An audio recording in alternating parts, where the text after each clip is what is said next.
около 11:30, может 12. К нам зашло порядка 40 человек в офис на Базинской и начали угрожать, избивать нас и снимать это все на видео.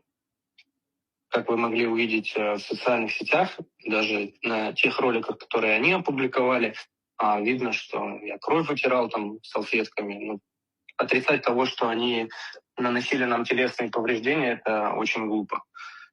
Помимо этого, вот эта организованная преступная группировка действительно украла у нас порядка 2 миллионов рублей.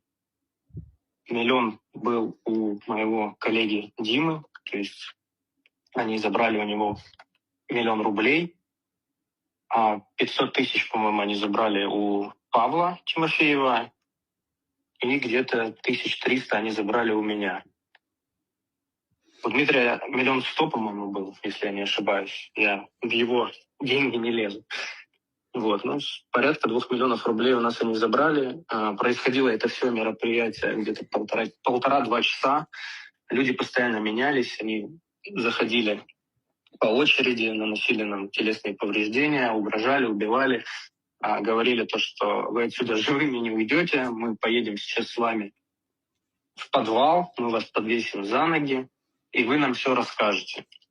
Забрали помимо этого у нас телефоны, ноутбуки, блокноты, ну, в общем, все личные вещи, которые у нас были, они забрали. Да, из тех, кого я знал, это был депутат парламента Конкварчи, один из первых, кто зашел в помещение с угрозами, криками и обещаниями прострелить голову, подвесить нас за ноги где-то в подвале и выявить правду.